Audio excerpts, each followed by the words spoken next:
नमस्कार दोस्तों, मैं मनोज कुमार सिंह आप सभी का स्वागत करता हूं रूहे मोहब्बत के ऑफिशियल पॉडकास्ट रेम एफएम पे। और आज फिर मैं आपके लिए लेके आया हूं हमारी स्पेशल एपिसोड फीचर्ड पोएट्री में एक नई कविता।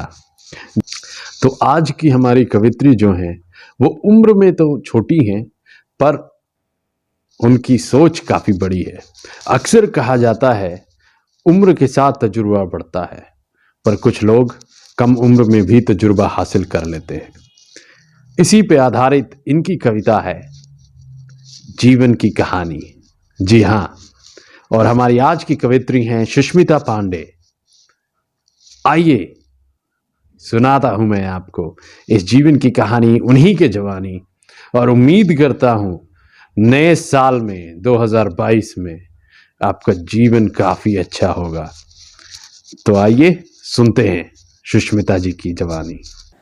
नमस्कार, मेरा नाम सुष्मिता पांडे है और आज मैं आप सभी के सामने अपनी कविता प्रस्तुत करने जा रही हूँ, जिसका शीर्षक है जीवन की कहानी। सोचा मैंने लिखूँ आज जीवन की कहानी, सोचते सोचते ही आए कभी मुस्कान तो कभी अखियों में पानी। जैसे पहले स्कूल जाने में लगता है यह साल कितना है लंबा, पर परीक्षा पास आते ही लगता है कितना जल्दी बीत रहा है लम्हा। ऐसे ही पहले लगता है जीवन कितना है लंबा, लेकिन जैसे जैसे बाल पकते जाते हैं लगता है कितना जल्दी कट रहा है रास्ता। सुनो यह हर जीवन की कहानी। एक दिन आता है जब एक परिवार खुशी में झूम जाता है। आया जब घर में एक मेहमान, जिसके आने की खुशी में रिश्तेदारों ने खाए खूब पकवान। गूंजने लगी किलकारी, गूंजने लगी किलकारी, आंगन में प्यारी प्यारी। दादा दादी को मिल गया उनके मूलधन पर ब्याज, माँ पिताजी का भी हर्षित हो गया मिजाज। बना सबकी आँखों का तारा, पूरे घर का दुलारा। करता वह खूब शैतानी, एक दिन माँ ने उसे मारने की ठानी। तभी दादी ने आकर रोका माँ को, बच्चे भगवान का रूप होते हैं कहकर बचाया मुझको। खूब खुशी से बीता 3 साल, लेकिन अब आ गया चौथा साल। कर ही दिया माँ बाप ने अत्याचार, पकड़ा कर बस्ता भेजते हमें विद्यालय रोज़, सिर्फ छोड़ कर रविवार।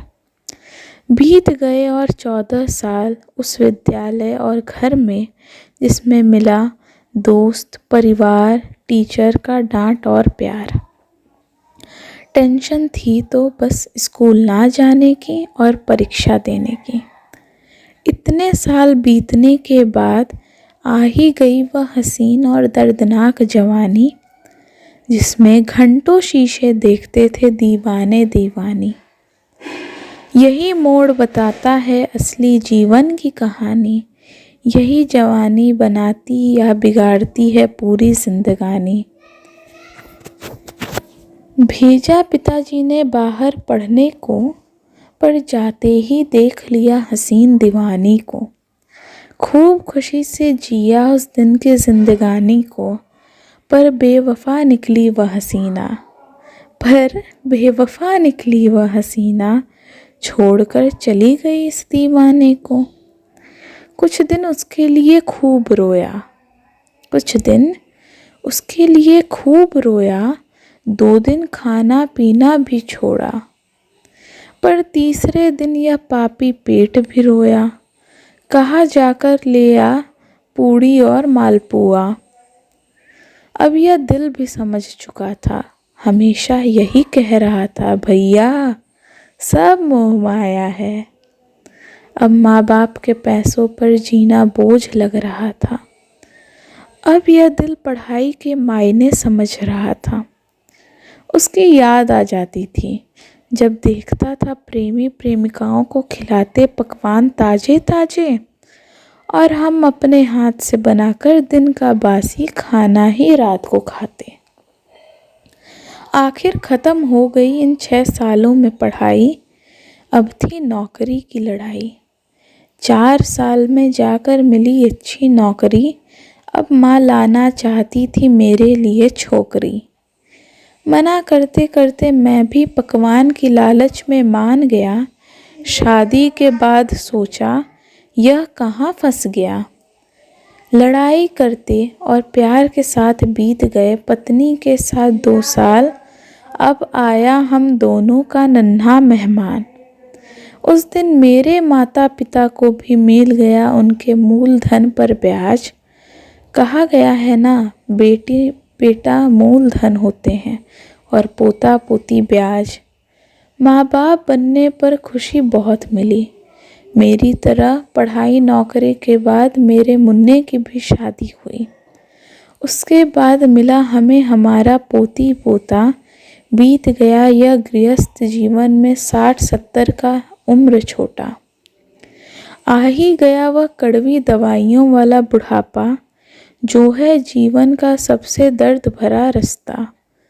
भगवान को याद करते, पोती पोता खिलाते, बीमारी के साथ जीवन बिताते, अपनी बुढ़िया के साथ सुख दुख बांटते। बीत गया बुढ़ापा हमारा और खुल गया मौत का दरवाज़ा। अंत में जितना कमाया हासिल किया, सब छोड़कर हो गया यह शरीर अग्नि में जलकर राख।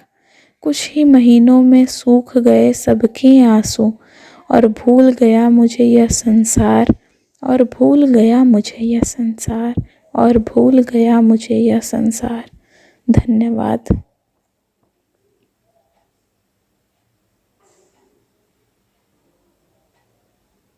तो दोस्तों, उम्मीद करता हूं आपको ये जीवन की कहानी पसंद आई होगी और आप इस छोटी सी कवित्री पे अपना प्रेम और आशीर्वाद बनाए रखेंगे। सन 2022 में हम ऐसी और भी कई प्यारी सी कविताएं लेके आएंगे। और नेक्स्ट टाइम तक के लिए तब तक अपना खूब ख्याल रखें। नमस्कार।